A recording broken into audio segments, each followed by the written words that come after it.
Hello everyone, my name is Daniel and I'm just a casual sim racer. And I'm also the owner of Casual Sim Studios, and that's what this video is going to be about. It's going to be updating you about the goings on at Casual Sim Studios, some of the positive, some of the negative. So let's start with the negative so we can end on a positive note. So first of all, I was laid off from the job that I'd recently hired at that was giving me that additional funding to help grow Casual Sim Studios. And so that's the first negative, which of course is a big deal because of the financial hit, but things were still persevering, and I was just thinking about slowing things down perhaps, or focusing on less cars. When secondly, we got hit with the unfortunate and tragic news that one of our team members, who was responsible for the animation, had passed. And he was close with one of the other team members, which was a very difficult time for them. I totally understand, the difficult situation, and it's, traumatic when someone passes away so suddenly. Of course, the emotional aspect was a big hit to the team, but secondly, it also meant we were without an animator. So, and that's a big deal on the cars. I want them to have fully animated suspensions. And so looking at it from a practical perspective, it left us with a lot of cars that we could not move along the production line anymore. So we had the 1906 Itala, the 1906 Renault, the 1907 Itala, we had the W25 Mercedes, we have the W25 Mercedes Streamliner. Those were all cars that were ready to go and that we've continued to work on, but otherwise, the rest of the cars have been stuck in kind of a limbo. Well, now turning to more of the positives, well, thankfully, along the way, we kind of had this month of difficulty, as you'd put it, obstacles. We landed a commercial contract with a outside company that we've really had to throw a lot of our attention onto. And so we've been delayed, and now this delays us even more because this is kind of a big deal, because this gives us funding now for the studio, but of course it takes all our resources. And so we've been working on that, and that's been a wonderful relationship, and it's given us the funding to expand the team, add to it, continue to pursue this sim racing development. And so we've now, that's great, and so we've added, but then we've also added to the team, because we have funding now, and so we've started growing the team, and we've added a group that does animations and importing, and that's great. We're still looking to expand, so if anyone's interested, and then of course, if you just want to help out, maybe with just the free mods or whatever, we love help as well. I mean, who doesn't love help? Free is great. But of course, we're also looking to expand in some of our paid contract positions as well, specifically regarding importing, and if you know how to animate, you're extremely valuable as well. Moving on, so that of course has mean that we're kind of turning things around, and that's why we haven't done an update in a while, because I wasn't sure exactly where we were going with Casual Sim Studios, the direction we're headed. And thankfully, we seem to have that direction figured out now. We're going to have a commercial side, and then we're also going to have the in-house work. And so that's kind of what we're doing, is figuring all that out, growing the team so now we can do both of those things, and even perhaps handle even more commercial work. So, and maybe smaller work, we're open to it. So if you're a YouTuber or someone who just wants to work with us, we're open to something, whether it's, just helping us out and then selling it through your YouTube channel and we get a cut. However you want to work that out, just reach out to me by email. That's at either acasualsimracer@gmail.com or casualsimstudios@gmail.com. Either one of those is great. You'll get a hold of me that way. So now let's talk about the in-house work and some of the timelines, because I'm sure a lot of you are interested in that. So within the next 2 weeks, the Mercedes W25 Streamliner will be released for beta testing, essentially. I don't know if we're going to have a public release. Comment down below what you think. I'd love some advice on that. Tempted to just open up for anybody, help out, or maybe it'll be limited, and then, end of the month we'll open it up the rest of the way. I'm not sure yet. But it's definitely something that's coming along. It's kind of custom sounds. That's what we're working on right now. The car that I'm driving on screen, the reason why I'm highlighting it is because it just had custom sounds finished, and it's the first car that's essentially ready to go. I'm just tweaking the physics. Unfortunately, as it's part of the 1934 pack, I don't know when it's going to come out for release because the rest of the cars got stuck, but anyways. And then also, too, I'm still looking for licensing, which I had a connection with someone who was supposed to hook me up with that, but it kind of fell apart, so the 1934 pack's probably getting pushed back a ways because I want to do things right, and I know you can use generic names and all that, and I will be using that for some mod releases, but I really kind of want to have that release official.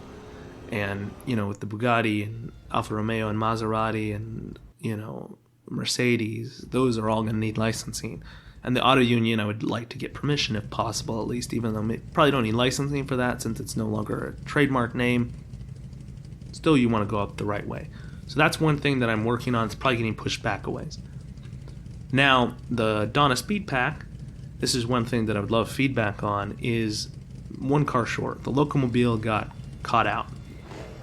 So my thought is to still release that, and you'd get the 3 cars, and then you would then get the 4th car once we finished with that. It's like a, you know, free update. You'd get it able to download. Let me know what you think, or should I wait till they're all done? That's kind of where I'm at. Like, what do I do? Anyways, that'd be the paid pack. And one reason why I want to kind of get that out is to get some funding and additional to move forward, which is great. So definitely something we've been working on is trying to fund things and figure that out. So of course, getting these mod packs released, the paid ones, would be very valuable for the studio. In addition to that, of course, though, we still want to do the free mods. So first Streamliner free mod, then hopefully the Donna Speed Pack. But depends if we're going to wait for the Locomobile or not. Could push it back even further. Don't know how long that's going to take. So I'm kind of not sure what to do. Also, I'm kind of tempted to add more cars. I don't know, I'll do a second pack maybe, or maybe a 2-parter. I don't know. I'm still figuring that out. Then the third thing that's actually come along, it was just kind of a side project, one of our guys, about a Ford Model T Speedster. Well, that car has actually come along really well, and it's currently actually being animated because someone wanted to do that, and I thought it was a good trial run for a studio that we might be working with to help with the importing and animation of the models. And so that car actually could be coming along really quick. That's also going to be a free mod, so it's really good actually. So that could be a mod that's coming along. I don't know if it'll come along before or after the Donna Speed Pack. Kind of depends on whether we release it without the Locomobile or not. So that's what's been going on there. And so that kind of gives you an idea of what we've got going on. Right now I know people, sports car pack, you know, a 1964 U.S. road racing sports car pack was something that a lot of people wanted, and it's something I'm going to deliver, but that's pushed well down the line. An IndyCar pack, that's pushed down the line, things like that. It's just, right now we're working on getting what we have done, ready, and pushed out. And perhaps, I don't know, if people are interested, maybe doing one car and having, I know it was going to be paid packs, but as I'm learning, developing packs are quite time extensive. And so perhaps maybe developing, if there's like a single car that you think would do well or that you'd really want and you think you could get some support behind, comment, of course. I love to take people's suggestions. And actually, another area that would be very helpful to get some suggestions regarding is kind of how we're going to sell this and market this. I've had suggestions going different ways on like allowing YouTubers to try out the cars and things like that. One initial one that I got from a YouTuber who was interested was like, well, why don't I'll highlight the car and then supporters can buy it and they can use a discount code and then I'll get a cut and then they'll get a discount and then you'll get, you know, the main chunk. And, you know, the supporters will know they're supporting me, which is the YouTube channel they like, and they'll be supporting you and the mods. And I thought, oh, that's a great idea. But then when I started bringing that up on some of the forums, I got a lot of pushback. Oh, you're just buying them off. And I was like, okay, I see how you could view that as, that's for sure a concern. So then it's like, then maybe they just review or show off the free mods, and then we could still do some paid mods on the side. I don't know. So anyways, comment on that, what you think good ideas for marketing, or should I just stick to allow them to review it and then discounts and stuff, getting a cut, that should all be on my side. Let me know. I think it'd be cool to work with some of these YouTubers, allow them to have a way to help provide some additional income if they would like. I don't know, we'll figure that out as it goes forward, but it's definitely something like right now, it's not on the near horizon, and I don't know, maybe not even for the Donna Speed Pack. It's going to be a little cheaper since the cars are, you know, still part of the learning process for us. But definitely whenever the 1934 pack comes out, it'll be $10 for the pack, and I've definitely thought having some sort of cut, and maybe $1 for the YouTuber, and then the person that uses it gets $1 or $2 off as well. That might be kind of cool. I just don't want it to be viewed as buying reviews, so that's the big thing I want to avoid. And then, of course, the one last thing I want to bring up in this video before I conclude is just check out the sounds on this mod. So we're having custom sounds on all the cars, working with a great sound studio. The guy that runs it is amazing. And the car, this car right here, has custom sounds. That's why I'm driving it.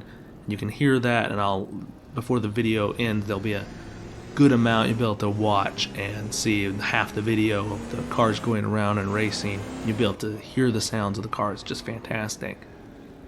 We're going to be, right now, the Streamliner's getting that same service, so it's getting custom sounds because it used the M125 Mercedes engine, which was a 5.6 liter engine that output 575 horsepower. And so that engine is going to be modeled, the sounds of the cars, the wind, the tire scrub, everything from the top to the bottom in terms of sounds is getting modeled and included in these cars. It's an area we really want to focus on. So I hope you enjoy listening. 1934 Mercedes W25 as it goes around. I think it sounds amazing. Definitely a lot of fun to drive. I'm going to wrap things up here. I just want to say that I appreciate those of you who subscribe and those of you who are so supportive of what, not only the YouTube channel, but of Casual Sim Studios as well. And I hope that every one of you has a great rest of your week.